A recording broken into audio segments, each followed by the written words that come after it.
এজন্য যার কথা যত বেশি দামি সে আল্লাহ তাআলার কাছে তত বেশি দামি। আর দুনিয়ার মধ্যে সবচেয়ে দামি কথা হলো লা ইলাহা ইল্লাল্লাহ, লা ইলাহা ইল্লাল্লাহ, লা ইলাহা ইল্লাল্লাহ, লা ইলাহা ইল্লাল্লাহ, লা ইলাহা ইল্লাল্লাহ। এটা হলো সবচেয়ে দামি কথা। কত দামি কথা, কত দামি কথা! আল্লাহর পয়গম্বর হাদিসের মধ্যে বলেন,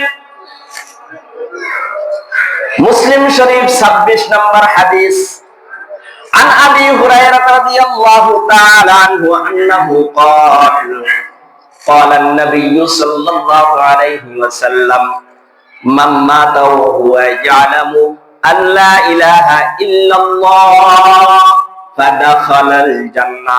আল্লাহর পয়গম্বর বলেন, যে ব্যক্তি মৃত্যুবরণ করলো শুধুমাত্র লা ইলাহা ইল্লাল্লাহ মুখে বলল, এমনটা নয়, মুখে বলতে পারলো না, অন্তরে অন্তরে যদি এই বিশ্বাসটাও তার যদি থাকে, আল্লাহর পয়গম্বর বলেন দাখালাল জান্নাহ, সে অবশ্যই অবশ্যই কোথায় যাবে?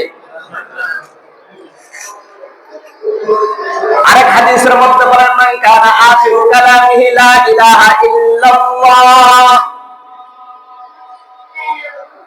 যার সর্বশেষ কথাটা লা ইলাহা ইল্লাল্লাহ হবে, দাখালাল জান্নাহ, সে জান্নাতে যাবে, জান্নাতে যাবে। যার সর্বশেষ কথাটা লা ইলাহা ইল্লাল্লাহ হবে, বলেন না, লা ইলাহা ইল্লাল্লাহ, লা ইলাহা ইল্লাল্লাহ, লা ইলাহা ইল্লাল্লাহ, লা ইলাহা ইল্লাল্লাহ।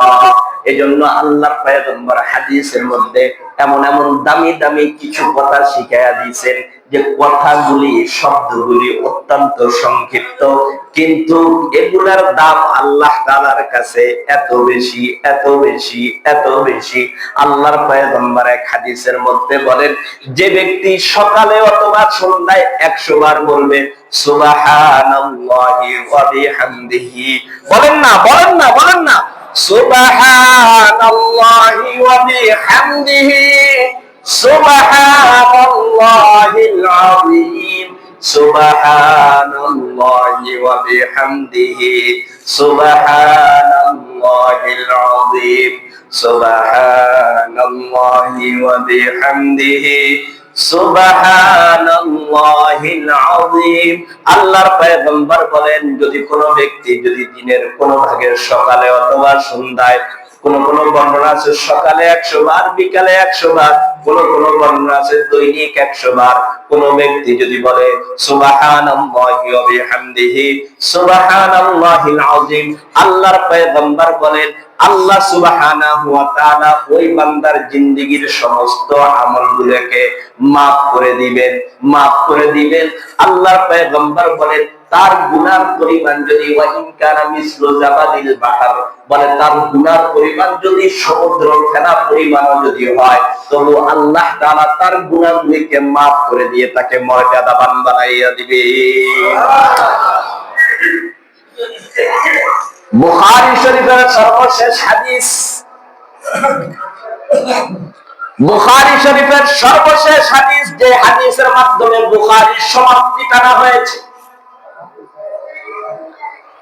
আল্লাহর পয়গম্বর হাদিসের মধ্যে বলেন, কালিমাতান,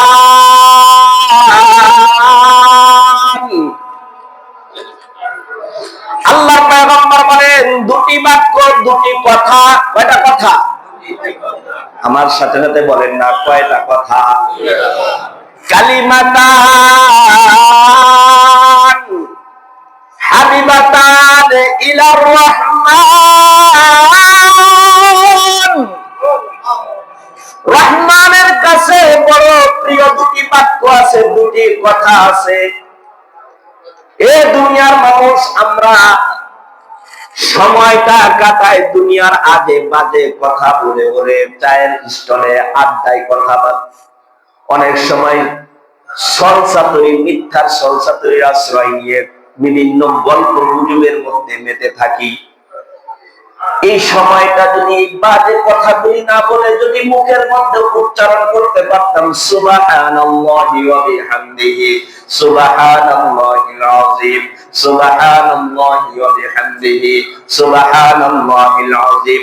আল্লাহর পয়গম্বর বলেন কালিমাতানে হাবিবাতানে ইলার রহমান, রহমানের কাছে বড় প্রিয় দুটি বাক্য। কয়টা বাক্য? কয়টা বাক্য?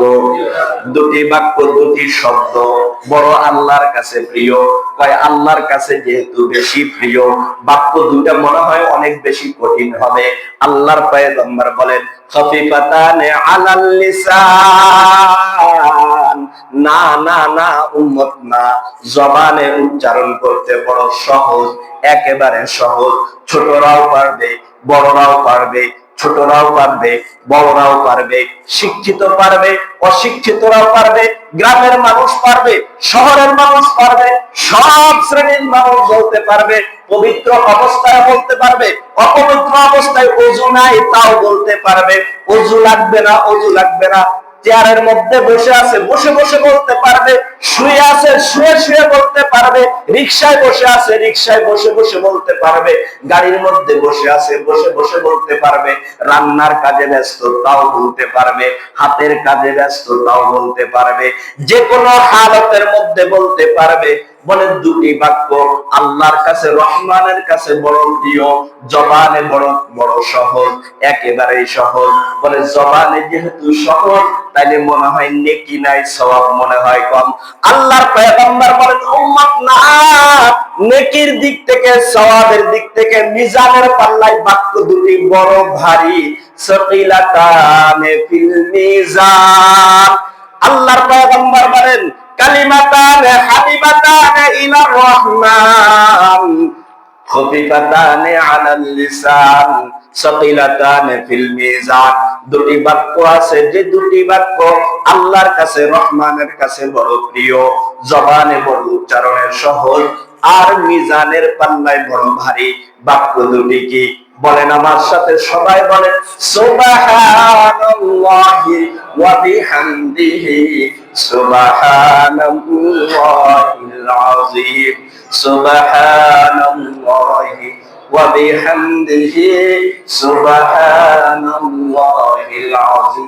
যারা ইজ্জত চাই, দুনিয়াতে ইজ্জত চাই, আখিরাতে ইজ্জত চাই, আমাদের উচিত পোশাকের মাধ্যমে ইজ্জত তালাশ নয়, চেহারার মাধ্যমে ইজ্জত তালাশ নয়, ক্ষমতার মাধ্যমে, ধন সম্পদের মাধ্যমে ইজ্জত তালাশ নয়, ক্ষমতার মাধ্যমে নয়, পদমর্যাদার মাধ্যমে নয়, গাড়ি বাড়ির মাধ্যমে নয়, বরঞ্চ ইজ্জত যদি চাই সেটা দুনিয়াতে হোক চাই পরকালে হোক, ইজ্জত যদি পেতে হয় তাহলে নিজের কর্মকে, নিজের কথাকে, নিজের আমলকে সুন্দর করতে হবে। করবো তো ইনশাআল্লাহ। সামনে মাহে রমজান আসতেছে, যার কর্ম যত ভালো হবে, যার কথা যত ভালো হবে, তার ইজ্জত তত বেশি বাড়বে। রাজি আছি তো ইনশাআল্লাহ?